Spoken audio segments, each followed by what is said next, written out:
De entrar no julgamento, eu queria falar com vocês sobre diversos boatos e notícias falsas que têm circulado na internet sobre o julgamento do Diddy.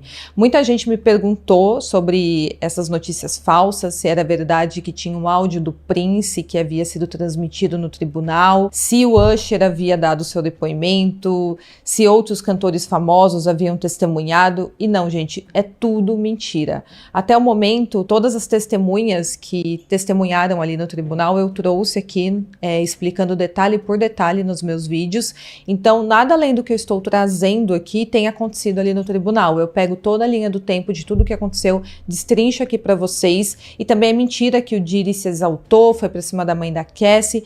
É tudo mentira, pessoal. Se vocês querem saber exatamente o que aconteceu, eu estou trazendo aqui diariamente para vocês, com detalhes dos testemunhos de cada pessoa que é chamada para depor, e nada além disso está acontecendo no tribunal. Se acontecer do Usher tiver que testemunhar, eu vou trazer aqui para vocês todos os detalhes também, mas até agora isso não tem acontecido. O áudio do Prince não foi repercutido ali no tribunal, é tudo mentira, e tem muitos canais utilizando de notícias falsas, de invenções para tentar ganhar engajamento. Então tem que tomar um cuidado com isso. Para quem está assistindo, está acompanhando aqui pelo meu canal, eu estou trazendo tudo na linha do tempo, eu não estou deixando nada de fora e também não estou, claro, inventando informações aqui para vocês. Bom, só para deixar bem claro isso, para vocês não caírem aí em falácias da internet. E agora eu quero falar com vocês sobre as acusações que o Diddy está enfrentando. As principais acusações são as seguintes: acusações de tráfico sexual por força, fraude ou coerção. Quanto a essa acusação, a promotoria alega que o Diddy organizava festas sexuais conhecidas como freak offs, onde mulheres eram coagidas a participar de atos sexuais com acompanhantes masculinos, frequentemente sob efeito de substâncias e também com promessas de oportunidades profissionais. Então esse seria o modus operandi para o Diddy cometer os seus crimes. Essas atividades teriam ocorrido em diversas cidades dos Estados Unidos, como Nova York, Miami e Los Angeles. E essa acusação envolve coerção, força, fraude ou exploração, ou então qualquer ato sexual comercial com menores de idade, né? Que mesmo sem coerção caracteriza tráfico sexual. Essa acusação não precisa necessariamente envolver o transporte da vítima entre cidades. Pode acontecer na mesma cidade, no mesmo estado. Por exemplo, alguém obriga uma mulher a trabalhar sexualmente sob ameaça. Aí se enquadra nessa acusação. E a maior prova que a promotoria tem dessa acusação até o momento tem sido aquele vídeo onde a Cassie tenta fugir de uma freak off e o Diddy a agride no corredor daquele hotel em 2016. E aí ele tenta forçá-la a voltar para a freak off. Então essa seria a maior prova demonstrada no tribunal até o momento. Mas claro que a defesa alega que, na verdade, que ele estava cometendo violência doméstica, que não é um crime federal e não se enquadra em tráfico sexual. Ele também está enfrentando duas acusações por transporte para fins de prostituição. Essa acusação envolve transportar pessoas entre estados para esse fim, o que constitui uma violação das leis federais dos Estados Unidos. Por exemplo, se o Diddy contrata alguém para um ato sexual pago em Los Angeles, na Califórnia, e leva essa pessoa para Nova York, isso configura crime federal com base na lei Mann Act e também na de tráfico sexual de pessoas. Mesmo que a pessoa concorde, se a finalidade for participação em atos sexuais comerciais, ou seja, pagos, o simples ato de atravessar fronteiras estaduais já é suficiente para caracterizar crime federal. Isso porque os Estados Unidos trata o transporte interestadual, ou seja, entre estados, para fins de prostituição, como uma violação de soberania dos estados. E seria um problema federal de ordem pública. Então ele também está sofrendo essa acusação que ele contratava e levava garotos e garotas de programa para outros estados. Ele também está com uma acusação por conspiração para extorsão. Ele é acusado de utilizar sua influência e também dos recursos que ele tinha em mãos para coagir mulheres e homens a participarem desses eventos, muitas vezes sob ameaça de represálias ou então prejuízos profissionais. E por último, ele tem uma acusação de extorsão. A promotoria alega que o Diddy participou também de uma conspiração para extorquir as suas vítimas, utilizando principalmente sua posição de poder para manipular e controlar suas ações. A promotoria alega que o Diddy utilizou sua empresa, seus funcionários, suas propriedades e recursos como parte de uma organização criminosa destinada a facilitar e encobrir o tráfico sexual, a extorsão e o transporte para fins de prostituição. E essa acusação se baseia na lei americana chamada RICO Act. É uma lei de organizações corruptas e influenciadas por pessoas que praticam a extorsão. Agora, por que o uso da empresa agrava toda essa situação? Porque transforma o crime de um ato isolado em um esquema empresarial criminoso, em um esquema enorme para cometer os crimes. Essa acusação envolve penas bem maiores do que um ato isolado, envolve também congelamento de bens, bloqueio de contas da empresa e até confisco de propriedades. E amplia também o leque de testemunhas, já que funcionários da empresa podem ser chamados a depor, como de fato está acontecendo aqui no julgamento do Diddy. Agora, quanto à defesa dele, eles estão adotando uma estratégia multifacetada para tentar justificar tudo isso, para contestar as acusações, na verdade. O foco principal é descredibilizar as testemunhas-chave, especialmente a Cassie Ventura, e também argumentar que as interações eram todas consensuais e que só envolviam adultos. A defesa afirma que o relacionamento entre o Diddy e a Cassie foi marcado por comportamentos abusivos de ambas as partes, incluindo ciúmes, uso de substâncias, violência física, e eles argumentam que, embora o relacionamento tenha sido muito disfuncional, não houve coerção ou então tráfico sexual. Essa é a defesa dele. Os advogados dele também apresentaram mensagens de texto e algumas evidências que, segundo eles, indicam que a Cassie participava voluntariamente das festas sexuais e também consumia substâncias por vontade própria. E essa estratégia visa mostrar que ela não era uma vítima passiva, mas uma participante ativa nas atividades em questão. Eles também reconhecem que ele de fato organizava festas sexuais, mas eles argumentam que essas atividades eram todas consensuais e que não constituem crime. Eles destacam principalmente que gostar de certos itens ou então práticas não é ilegal por si só. Mas a prova da promotoria, a maior prova até o momento demonstrada no tribunal, é o vídeo onde o Diddy agride a Cassie no hotel em 2016, que mostra violência. Então, essa prova enfraquece a defesa de que não havia abuso ou então coerção. E, afinal de contas, ela estava tentando fugir de uma free coffee, o que torna tudo ainda pior para a defesa dele. As mensagens também mostram que o Diddy organizava as free coffee. Falar sobre o que aconteceu ontem no julgamento. Bom, estamos no 8º dia de julgamento do Diddy e novos detalhes foram revelados. E agora uma psicóloga especializada em vítimas de relacionamentos abusivos deu o seu relato no julgamento. Em uma análise sem citar nomes, ela basicamente resumiu o que era o relacionamento do Diddy com a Cassie Ventura, e ela deixou muito claro que ela não analisou nenhuma situação deste julgamento, ela estava apenas esclarecendo de forma geral, o que foi bem ruim para a defesa dele. Um dia antes, um acompanhante que teve encontros sexuais com a Cassie Ventura e o Diddy narrou que ele viveu ao lado do casal. Também um agente especial que participou nas buscas na casa do Diddy também falou que eles encontraram ali, e a mãe da Cassie Ventura também testemunhou. Havia dúvida se o Kid Cudi iria depor, ontem, mas foi concluído que não, então provavelmente ele vai testemunhar hoje. Em seu depoimento na semana passada, Cassie Ventura alegou que o Diddy teria ficado irritado ao saber que ela estaria namorando o rapper, e o carro dele pegou fogo do nada depois disso. Ela disse, inclusive, que rompeu com o rapper depois que o Diddy a agrediu e ameaçou machucar tanto ela quanto o Kid Cudi. Bom, a Dawn Hughes, uma psicóloga clínica e forense certificada, também testemunhou, e ela explicou ao júri por que as vítimas permanecem em relacionamentos problemáticos, como lidam com essas situações, porque demoram para relatar os abusos e como o trauma afeta a memória da pessoa.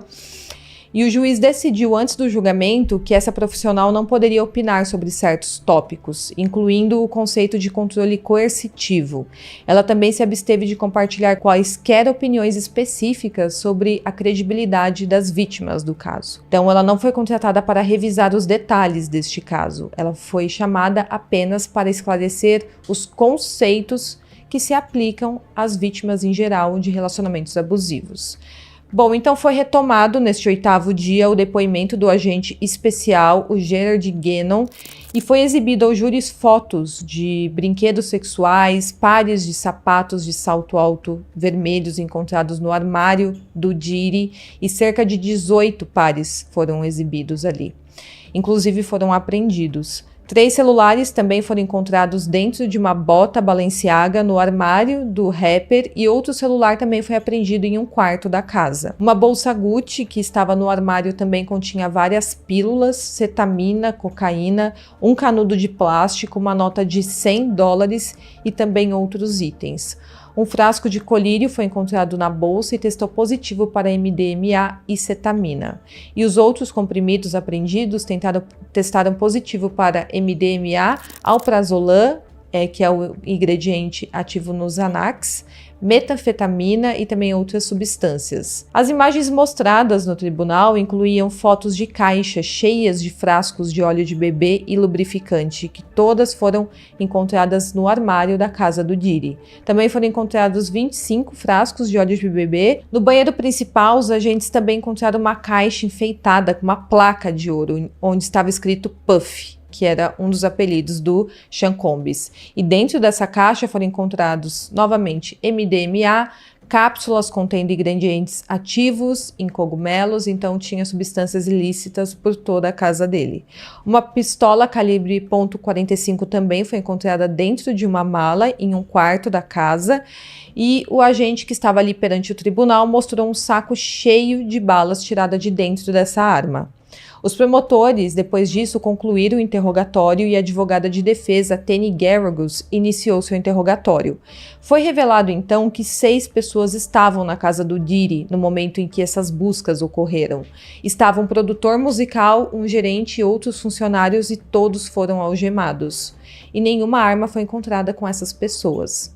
A advogada de defesa pediu que o agente confirmasse se os 2 rifles AR-15 encontrados na casa estavam desmontados e descarregados, e ele confirmou. E logo em seguida terminou o interrogatório desse agente especial. Em seguida foi chamada a psicóloga clínica e forense Dawn Hughes. Ela já testemunhou em casos de extrema repercussão, como, por exemplo, Amber Heard versus Johnny Depp, em 2022, e ela foi a 11ª testemunha chamada pela acusação do Diddy, neste caso. E ela começou sendo interrogada pela própria promotoria. O juiz, antes disso, qualificou a Dawn Hughes como uma perita em psicologia clínica e forense com especialização em trauma e estresse traumático. E a expectativa era que ela falasse sobre vítimas que permanecem em relacionamentos abusivos e também como as vítimas lidam com esses relacionamentos, por que demoram tanto para encerrar esses relacionamentos problemáticos.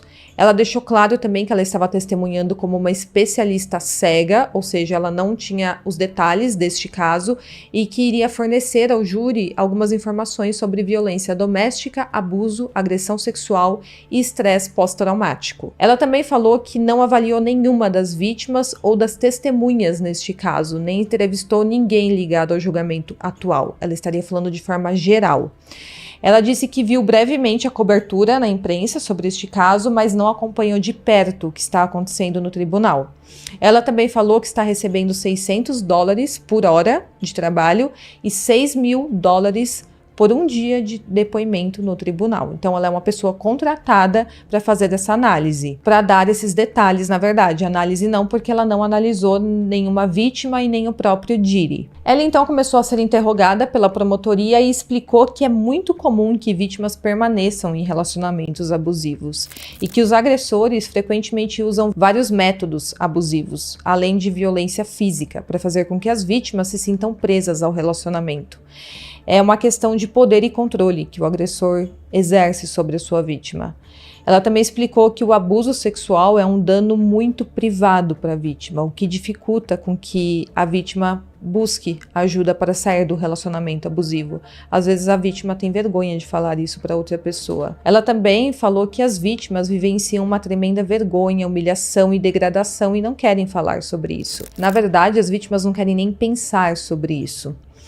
Ela também falou ali sobre a dependência financeira, porque desempenha um papel muito importante na decisão da vítima de permanecer em uma situação de abuso, e que os recursos são necessários para que a vítima deixe o relacionamento abusivo. Então, quando um agressor controla as despesas gerais da vida de uma vítima, é difícil para que essa pessoa enxergue uma saída para aquele relacionamento. Então, o agressor sabota a capacidade da vítima de ter independência. Então, ela não consegue sair do relacionamento. Ela explicou também que relacionamentos abusivos geralmente contêm amor e gentileza, além do abuso, e que um vínculo traumático ocorre quando alguém se apega ao parceiro, apesar da violência e do abuso que sofre. É um vínculo traumático que pode fazer com que a vítima não queira deixar o relacionamento. E muitas vezes ela narrou que são necessárias várias tentativas para que a vítima consiga abandonar o seu agressor, porque há esse padrão de briga, e depois retorno, reconciliação, depois uma nova briga e assim vai. Ela disse que as vítimas podem querer voltar para a boa versão do parceiro que ainda amam, acreditando provavelmente que a pessoa irá mudar. Ela também explicou sobre a autodefesa passiva e ativa. A autodefesa passiva seria ter ações o menos provocativas possível para fazer com que o episódio violento pare, como, por exemplo, tentar bloquear socos e tapas ou até se encolher no chão. Agora, a autodefesa ativa inclui arremessar objetos ou então revidar a agressão.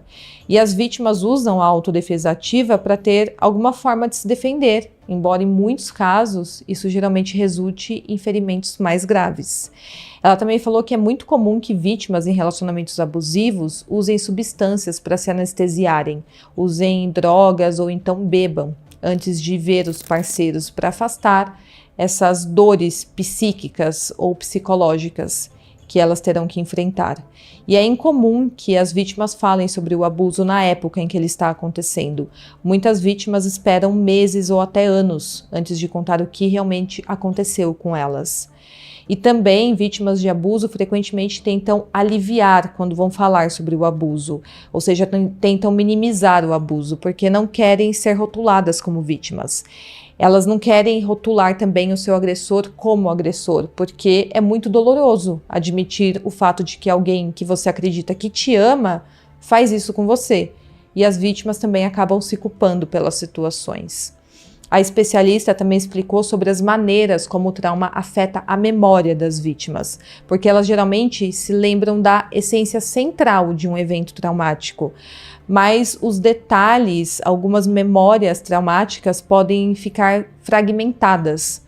Mas ela falou que ainda assim as memórias são confiáveis e que as vítimas tendem a não se lembrar de cada momento específico em que foram abusadas. No contexto de violência doméstica, existe uma espécie de rotina, ela explicou ali no tribunal, em que a vítima pode acabar confundindo episódios de abuso, da mesma forma que qualquer pessoa costuma misturar lembranças de atividades rotineiras e frequentes. Então, como o abuso é algo rotineiro, ele não fica marcado na memória da vítima. A especialista explicou que uma vítima pode com frequência dizer algo como: eu sei que levei vários socos, mas não consigo te dizer exatamente quando isso aconteceu, porque acaba se misturando com outras memórias de outras violências que essa vítima enfrenta diariamente, porque faz parte da rotina. Ela também falou que as vítimas têm mais chance de se lembrar de episódios isolados de abuso quando eles estão associados a algum marcador, ou seja, quando ocorre em algum evento significativo para elas, como um aniversário ou então em uma data comemorativa. E basicamente aqui ela narrou todo o relacionamento do Diri e da Cassie, em detalhes. Tudo o que a Cassie alegou que viveu é exatamente o que essa profissional narrou que é um relacionamento abusivo. Depois disso, a promotoria finalizou as perguntas e foi a vez da defesa fazer as suas questões. O advogado de defesa pediu que a psicóloga confirmasse que ela não reuniu informações detalhadas sobre os fatos deste caso, e ela confirmou que ela não fez isso e que não estava emitindo nenhuma opinião sobre nenhuma pessoa específica deste julgamento. Ela apenas falou que ela ouviu falar que havia alguém ali no julgamento que se chamava Cassie, mas que ela não sabia os detalhes sobre o caso. Os advogados de defesa então pediram que o juiz solicitasse ao júri que eles saíssem do tribunal por alguns minutos. Então o júri foi inteiro para uma sala separada para não ouvir o que iria acontecer ali no tribunal. Isso porque a defesa queria perguntar à psicóloga sobre uma apresentação que ela fez em 2015 sobre preparação para depoimento em tribunal. A defesa caracterizou a psicóloga como uma testemunha tendenciosa. A promotoria respondeu dizendo que não acreditava que a apresentação que ela fez em 2015 mostrava qualquer evidência de possível parcialidade por parte da profissional, mas o advogado de defesa disse que nessa apresentação existia um treinamento para defensores de vítimas de violência doméstica e que a psicóloga é alguém que ganha a maior parte do seu dinheiro como testemunha profissional em julgamentos e comparece ao tribunal com uma certa perspectiva, isso segundo as palavras da defesa. A defesa disse que testemunhas especialistas são muito perigosas porque elas vêm com uma aura de autoridade. A defesa inclusive queria mostrar um documento com tópicos dessa apresentação feita pela psicóloga em 2015, mas a promotoria falou que não deveria ser mostrada ao júri porque poderia ser confuso e causar um espetáculo à parte. O juiz então decidiu que esse documento não seria mostrado, mas que a defesa poderia perguntar à psicóloga um pouco mais sobre o treinamento que ela deu em 2015. Bom, o júri então voltou para a sala do tribunal. Então o advogado de defesa perguntou sobre esse treinamento que ela deu para defensores de vítimas que podem precisar testemunhar no tribunal. Então em 2015 ela deu um treinamento específico para pessoas que poderiam testemunhar no tribunal em casos de violência doméstica, abuso, etc. Ela disse que deu esse treinamento para um grupo que recebeu uma bolsa do Departamento de Justiça sobre a lei de violência contra as mulheres e ela confirmou que nunca testemunhou em defesa de um homem acusado de crime sexual e ela falou que nunca fez isso porque ela não avaliava infratores. Bom, a equipe de defesa do Diri tentou alegar que ela é uma testemunha muito tendenciosa e que não seria válida ali para o tribunal, mas a promotoria contestou tudo isso. Bom, continuando aqui as perguntas da defesa, eles perguntaram a ela sobre 6 reuniões que ela teve com os promotores deste julgamento. Ela disse que realmente fez essas reuniões, mas que os promotores não discutiram detalhes do caso com ela. Depois disso, o advogado de defesa terminou seu interrogatório e a promotoria voltou para mais algumas perguntas. Nesse redirecionamento, a promotoria confirmou com a psicóloga se ela avaliou os autos judiciais desse processo que foram redigidos para que ela não lesse nenhum fato do caso. E ela confirmou que ela leu esses autos, porém que esses documentos não estavam com detalhes aqui deste julgamento. Em sua última pergunta, a promotoria confirmou que a psicóloga foi contratada como testemunha especialista por um dos advogados do Diri em outro processo.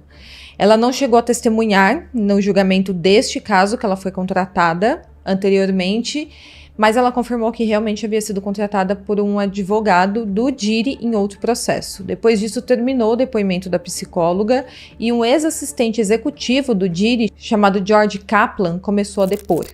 Ele recebeu uma intimação exigindo que ele testemunhasse, mas ele tentou invocar seu direito garantido pela 5ª emenda de não testemunhar, alegando potencial autoincriminação, mas o juiz indicou que assinaria uma ordem de imunidade que exigiria que ele testemunhasse, então ele foi obrigado a testemunhar. Ele então começou testemunhando e disse que seu dia normalmente começava por volta das 9h30 da manhã e ele garantia que o chefe de cozinha e a equipe de limpeza estivessem prontos para o dia. Ele também garantia que o banheiro do Diri estivesse equipado com seus produtos de higiene pessoal e medicamentos e que normalmente trabalhava de 80 a 100 horas por semana e o seu salário era de $125 mil. O George começou a trabalhar com o Diri, na empresa do Diri, na verdade, em 2013, e ele foi contratado como assistente executivo e diretor de operações.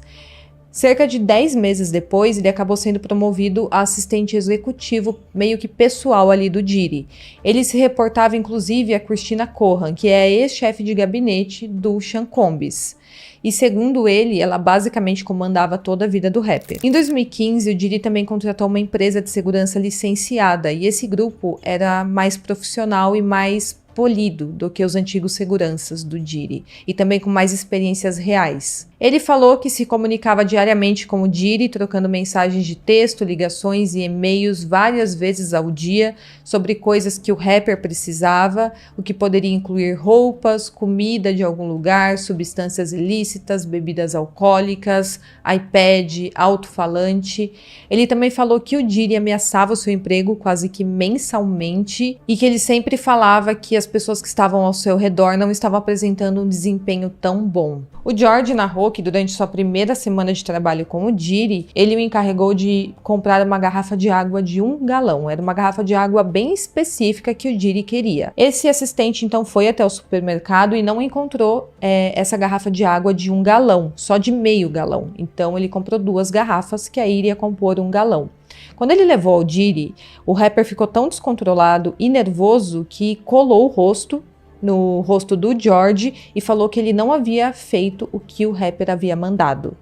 Esse era o nível, né, de violência e de ameaça que ele fazia contra os seus funcionários. O George também conta que viajou para vários destinos com o Diddy, incluindo Nova York, Miami, Atlanta, DC e Orlando, e eles viajavam sempre no jato particular do rapper, ou então ele pegava um voo comercial com antecedência, para garantir que o local onde o Diddy ficaria hospedado estivesse organizado corretamente. Ele conta que na primeira vez em que pediram para ele arrumar um quarto de hotel para o rapper, para o seu chefe, ele recebeu uma mala e foi instruído a desfazê-la. Nessa mala continha roupas, um alto-falante, velas, bebida alcoólica, óleo de bebê e lubrificante. Depois daquela primeira vez, ele disse que costumava comprar os mesmos suprimentos com seu cartão de crédito corporativo e que o Diddy ou a Christina Kohan o instruíam a reservar sempre um quarto de hotel. Então ele era encarregado basicamente de organizar algumas free coffees para o Diddy. Os quartos geralmente eram reservados no nome de Frank Black, que era uma referência ao Big, porque seu apelido era Frank White, então eles usavam esse pseudônimo para o Diddy não ser identificado no hotel. E o George testemunhou que, pelo que ele sabia, o rapper costumava receber convidados ou então uma parceira nos quartos de hotel. E depois que o Diddy saía do quarto, o George entrava, juntava os pertences do seu chefe e organizava todo o local. Com o tempo, ele percebeu que parte da sua função também era proteger a imagem do Diddy. E ele proteger o Diddy e proteger a imagem pública do rapper era algo muito importante. E isso era algo que ele fazia questão de cumprir. E normalmente, após a saída do Diddy, ficavam garrafas de Gatorade ali no quarto de hotel, garrafas de bebida alcoólica e também óleos de bebê espalhados pelo quarto. Ele também contou que em uma ocasião ele limpou um pó marrom cristalizado que tinha ali em cima de uma bancada. Ele não sabia o que era, mas ele limpou por precaução. Ele também relatou 2 episódios em que teve que buscar substâncias a pedido do Diddy, uma vez em Miami e outra vez em Los Angeles. Em ambas as ocasiões, ele conta que o Diddy entregou a ele dinheiro em espécie e um número de telefone para ele ligar e combinar ali a compra da substância. Em uma das vezes ele comprou MDMA e na outra ele não sabia qual era a substância. Depois disso, o júri acabou sendo dispensado e hoje o rapper Kid Cudi poderá dar o seu relato no tribunal, que será extremamente importante. Ele teve um breve relacionamento com a Cassie Ventura, foi ameaçado pelo Diddy e teve o seu carro incendiado. Então, vai ser um testemunho revelador e também aparentemente muito ruim para o rapper, para o Diddy. Vamos aguardar, eu vou coletar todas as informações do que aconteceu hoje no tribunal e eu trago amanhã para vocês em formato de vídeo com todos os detalhes conforme eu estou fazendo. Eu espero muito que vocês estejam gostando, vai deixando aqui embaixo o que vocês estão achando, será que o Diddy sairá ileso, será que ele vai sofrer 1 ou 2 acusações, será que ele será condenado? A acusação ele já está sofrendo, aliás. Será que ele vai ser condenado por 1 ou 2 acusações? Ou será que ele será condenado por todas? Eu quero saber muito a opinião de vocês. Deixa aqui embaixo. Espero muito que vocês tenham gostado e até o próximo vídeo.